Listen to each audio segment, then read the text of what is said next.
The wind wailed across the endless fields, sweeping up grit, desperation, and the fading trace of a woman's dwindling resolve. She staggered along the old wooden fence, gripping her cloak tightly against the piercing chill. Her name was Eliza Monroe, a widow who had endured more grief than any soul should bear. For 3 days she hadn't eaten, only drinking from puddles of thawed ice when thirst grew too heavy. When she spotted the faint shape of a farmhouse under the blazing pink sky, her legs gave out in a mix of hope and exhaustion. She murmured, "Just a bit further," before the world faded to black. Now hold on a moment, friends. If you're moved by tales of compassion in the wildest corners of the world, hit that like button, subscribe to the Frontier Tales Nook, and let us know in the comments. Where are you listening from today? These stories of courage, grace, and second chances keep the heart of the wildlands beating, and your support helps spread them far and wide. Inside the farmhouse, Caleb Hawkins, a lone farmer in his early 40s, was patching a worn harness when his hound Rusty started barking fiercely. Caleb snatched his jacket, stepped into the sharp breeze, and saw a heap slumped by his gate. His chest tightened. A woman lay still in the dust, her face ghostly, her lips tinged purple. "Heaven help me," he whispered, hurrying to her. He scooped her up carefully, her fragile frame light in his arms, and carried her inside like she was made of air. He settled her by the fireplace, draping a heavy blanket over her before stoking the flames higher. Her eyes flickered open briefly, clouded with weariness and panic. "Please, I'm not a thief. I just needed—" Caleb hushed her gently. "Rest easy. You're safe. You're home now." Those words, "you're home now," echoed in her mind as she drifted back into darkness. When she stirred again, it was dawn. The aroma of fresh coffee and cornbread warmed the air. She blinked, confused, then noticed the farmer sitting nearby, watching quietly. He had a weathered face softened by worry, calloused hands, and eyes that carried their own quiet tales. "Where am I?" she murmured. "Hawkins' farm," he answered, passing her a plate. "You collapsed at my door," he added. "Eat slowly. Your body's been without proper food for days." Her shaky fingers took the cornbread. She nibbled, then broke into sobs. Caleb glanced away, giving her privacy, though his own throat tightened. "No need to cry," he said softly. "You're safe here." Before we go on, folks, if this tale of grit and kindness is tugging at your heart, smash that like button, subscribe to the Frontier Tales Nook, and let us know in the comments, where are you listening from today? These stories of courage, grace, and second chances keep the heart of the wildlands beating, and your support helps spread them far and wide. Through ragged breaths, Eliza shared her story. Her husband lost to sickness, her land seized by creditors, her cart stolen by wanderers. She'd trekked miles seeking work or kindness. Caleb listened, his jaw tight. "You've traveled far for a scrap of mercy," he said at last. "You've found it." As the day wore on, her strength began to return. She helped wash the dishes, though her hands still trembled. Caleb showed her a small room upstairs, once used by his late aunt during her visits. "Stay as long as you need to sort things out," he offered. Eliza paused. "I don't want to be a burden." Caleb gave a faint smile. "You're not. This place has been too silent for too long." That night, as the wind shook the windows, Eliza lay awake, staring at the ceiling. The warmth from the fire downstairs still hung in the air. She replayed his words, "You're home now." They stirred something in her heart she thought was lost forever. Downstairs, Caleb sat by the fading fire, turning his cap in his hands. He'd built this farm alone, stone by stone, after losing his kin years back. He'd vowed never to let anyone close again, to avoid the pain of another loss. But something about the weary woman upstairs sparked a feeling he hadn't known in ages. Purpose. In the days that followed, Caleb watched Eliza grow stronger. She began helping around the farm, sweeping floors, patching clothes, even tending the chickens. Rusty trailed her everywhere, his tail wagging like she'd always belonged. Though Caleb rarely spoke of emotions, each time he caught her faint smile through her pain, a weight in his chest lifted. But just as calm began to settle over the farm, Caleb noticed something odd. A band of riders passing by too often, lingering on the hilltop. One dusk, he spotted a mark etched into one of their saddlebags, a symbol he knew from darker days. Trouble was stirring, and somehow it had tracked the stranger he'd sheltered. Caleb kept it from Eliza for now, but he cleaned his shotgun and made sure it was ready. Whatever was coming, he'd face it, not just for himself, but for the woman now resting under his roof. The next morning broke still and quiet, but Caleb Hawkins sensed a storm brewing beneath the surface. He stood on his porch, coffee in hand, eyeing the hill where the riders had loitered. The sky glowed soft amber, but his instincts, sharpened by years of hard living, warned him peace was fleeting. Behind him, the door squeaked, and Eliza stepped out, wrapped in one of his old cloaks. She looked healthier now, her face no longer ashen, her eyes sparking with life. "Couldn't sleep?" Caleb asked, glancing her way. She shook her head. "The wind kept me up. It's odd. I keep feeling like someone is watching." Caleb's jaw clenched. "You're not wrong." He nodded toward the distant ridge. "Spotted some riders eyeing the place last night. Didn't look friendly." Her face paled, her hand tightening on the cloak. "They found me," she whispered. Caleb turned sharply. "Who?" Eliza hesitated, torn between fear and guilt. "A man named Amos Kane," she said finally, her voice shaking. "He led a gang of land grabbers. After my husband passed, they offered to help with my debts, then took everything. When I learned they planned to sell me to a tavern keeper, I fled and never looked back." Caleb's grip on his mug tightened until it creaked. "You're saying those men hunted you all the way here?" She nodded. "If they know I'm alive, they won't stop until they get me." Caleb set his mug down, his steady voice hiding the anger in his eyes. "They won't touch you. Not while I'm standing." All day Caleb worked quietly, mending gates and checking his shotgun while keeping one eye on the hills. Eliza tried to stay busy, weeding the garden and baking biscuits, but her thoughts drifted to memories she longed to forget. Her husband's voice, the night of the theft, the endless days of hunger and fear. As evening fell, the sky burned red. The world seemed to pause. Then came the faint thud of hooves, slow and purposeful. Caleb grabbed his shotgun and stepped outside. Eliza followed to the doorway, her eyes wide with dread. 4 men appeared at the fence, one broad-shouldered, with a gray beard and eyes that spoke of cruelty. Amos Kane. He dismounted slowly, boots crunching in the dirt, a smirk spreading as he spotted Eliza.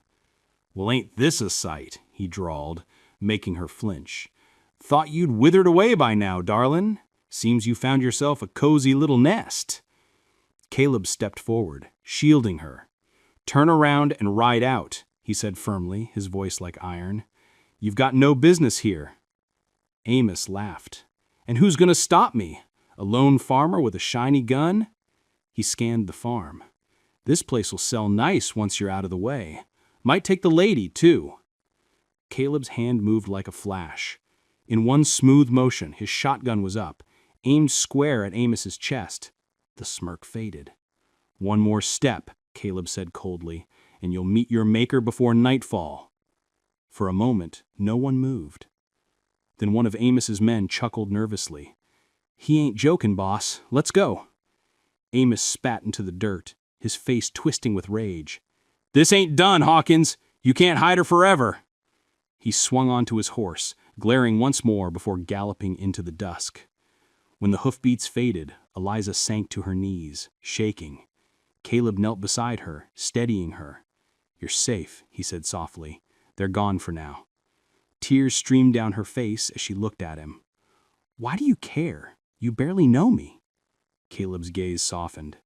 "I've seen what this world does to decent folks, lost my kin to it.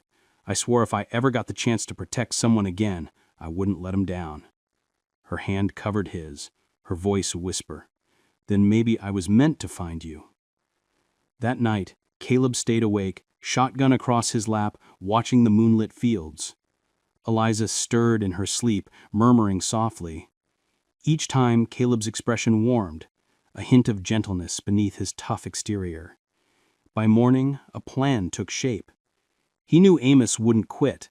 The only way to end this was to face him head on, to stop the threat before it destroyed the fragile peace they'd found.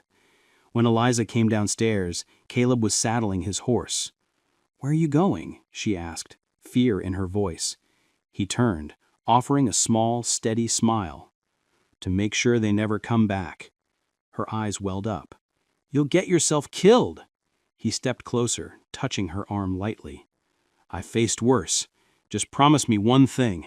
She shook her head fiercely. "Don't say that!" "Promise me," he said quietly. "If I don't make it, you'll keep going. You'll live." She swallowed hard, nodding through tears. "Then you promise you'll come back." Caleb paused, then tipped his cap. "I'll try my hardest, ma'am." With that, he rode out into the rising sun, toward a danger neither could fully grasp. The morning light cut through the mist as Caleb Hawkins rode into the barren ravine. The air was heavy, broken only by the creak of his saddle and the steady clip of his hooves. He knew the outlaws wouldn't stray far. They'd be holed up in a gully near Iron Bend, a place known for traps and unmarked graves. Caleb had been there once long ago, when he still thought justice wore a star. Now he carried only his shotgun, his resolve, and the vow he'd made to a scared woman who'd found refuge on his land. As he neared a curve, Caleb spotted a thin trail of smoke rising into the sky, a small campfire tucked among the rocks. He dismounted silently, tethered his horse to a scrubby tree, and crouched low. Through the brush, he saw them, 4 men laughing, sharing a flask. Amos Kane sat apart, honing his blade, his face dark with fury. Caleb steadied his breath, chambering a round into his shotgun. He had hoped to run them off, but Amos's sneer erased any doubt. Some men didn't know mercy. He stepped from the shadows, weapon raised. "Mornin', fellas." The men froze. Amos turned slowly, his smirk creeping back. "Well, look who rode to his own grave." "I'm here to finish this. Leave my land for good or I'll bury you in it." Amos laughed. "Big talk from a farmer playing hero." He stood, arms spread in mockery. "Go on, Hawkins. Show me you've got the guts." The next moment stretched like years. One outlaw reached for his gun. Caleb fired first. The man fell back, his pistol skidding across the dirt. The other scrambled for cover, bullets tearing through the air. Caleb ducked behind a rock, reloading fast as dust clouded around him. For a time, it was chaos. Gunshots ringing, horses shrieking, the sharp tang of gunpowder thick in the air. When the gunfire slowed, only 2 remained, Amos and one other, crouched by the fire. Caleb fired again, clipping the man's arm. He fell, cursing, and dragged himself away. Now it was just Caleb and Amos.